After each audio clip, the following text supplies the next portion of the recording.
Zulhas dari penjual panci menjadi penista agama. Abu Ihya.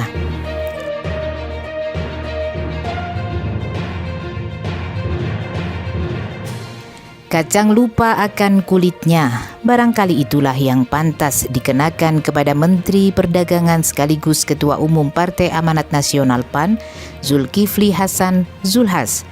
Betapa tidak, Zulhas dulunya hanyalah seorang penjual panci keliling yang tidak jelas penghasilannya. Namun ketika reformasi dan masuk ke PAN serta bertemu deklarator PAN Amin Rais bahkan sempat menjadi besannya, nasib Zulhas berubah menjadi orang nomor 1 di PAN. Setelah itu ia sempat menjabat Menteri Kehutanan di bawah Presiden SBY dan sekarang Menteri Perdagangan di bawah Presiden Jokowi. Rupanya berbagai jabatan tersebut menjadikan Zulhas tak kuat memikulnya sehingga dirinya takabur. Zulhas lupa akan jasa besar Amin Rais sebagai guru politiknya yang membesarkannya sekaligus besannya. Sehingga sampai tega-teganya Amin Rais dipesona non-gratakan dari PAN serta dampaknya menyebabkan anaknya Putri Zulia Safitri dan anak Amin Rais Ahmad Mumtaz Rais bercerai meski sempat memiliki 2 anak. Tidak hanya itu, 3 anak Amin Rais, yakni Hanafi, juga ikut dipersona non-gratakan dari DPR RI dan 2 adiknya di DPRD Daerah Istimewa Yogyakarta. Dalam istilah Jawanya, ditulung malah mendung. Tidak hanya sampai di situ. Setelah sukses menendang Amin Rais dari PAN, ketakaburannya semakin menjadi-jadi. Terakhir, dengan gagahnya Zulhas menistakan ibadah solat dan surat Al-Fatihah sebagai bahan dagelan pada pembukaan Rakernas APPSI di Semarang pada 19 Desember lalu. Bayangkan, solat adalah ibadah paling utama dalam Islam dan surat Al-Fatihah adalah surat pertama dalam kitab suci Al-Quran. Menghina surat Al-Fatihah berarti menghina Al-Quran, menghina solat berarti menghina Islam. Naudzubillah min dzalik. Solat tidak akan sah tanpa membaca surat Al-Fatihah, sedangkan garis merah antara muslim dan kafir adalah mengerjakan solat wajib 5 waktu. Penistaan agama yang dilakukan Zulhas jauh lebih dahsyat daripada penistaan agama yang dilakukan Ahok tahun 2016, sehingga menimbulkan gelombang demonstrasi berjilid-jilid dan terbesar di dunia yang pernah tercatat dalam sejarah. Seharusnya umat Islam protes lebih keras kepada Zulhas daripada Ahok.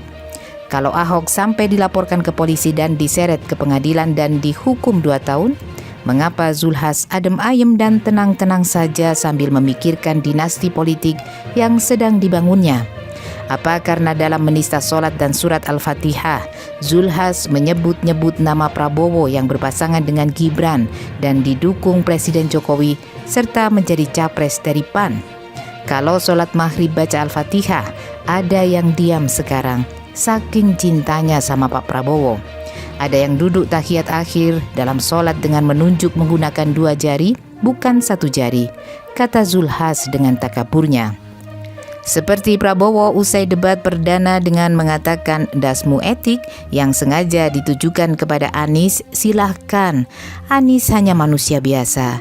Tetapi kalau Zulhas ingin membebek Prabowo dengan menistakan dan melecehkan solat dan surat Al-Fatihah di negara dengan jumlah umat Islam terbesar di dunia, maka dampaknya akan sangat besar dan luar biasa. Pertama, tidak menutup kemungkinan akan terjadi protes besar-besaran umat Islam dan Zulhas akan diseret ke pengadilan serta menjadi penghuni Hotel Prodio sebagaimana Ahok. Kedua, sekarang sudah memasuki tahun politik dan pemilu serta pilpres tinggal menghitung hari.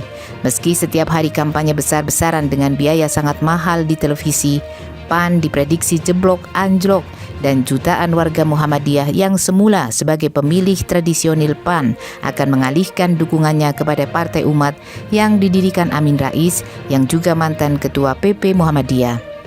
Ketiga, kalau PAN sekarang menjadi partai parlemen ke-8 dengan 44 kursi atau 6,84%, maka pasca blunder Zulhas ini PAN bisa menjadi partai non-parlemen dengan perolehan kursi dan suara di bawah P3, Partai Umat, Perindo dan PSI. Apalagi selama dipimpin Zulhas, perolehan kursi PAN paling sedikit jika dibandingkan dengan kepemimpinan Amin Rais, Sutrisno Bachir, dan Hatta Rajasa. Jadi Zulhas telah gagal memimpin PAN. Keempat, Prabowo Gibran sebagai capres-cawapres yang didukung PAN juga akan terkena dampaknya. Umat Islam ogah memilih Prabowo yang emosional dan Gibran yang karbitan demi melanggengkan dinasti politik Jokowi.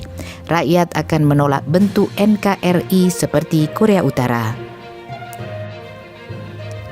Kelima, ribuan caleg PAN dari DPRD kota atau kabupaten, DPRD provinsi, dan DPR RI juga akan terkena dampaknya akibat ketakaburan ketua umumnya.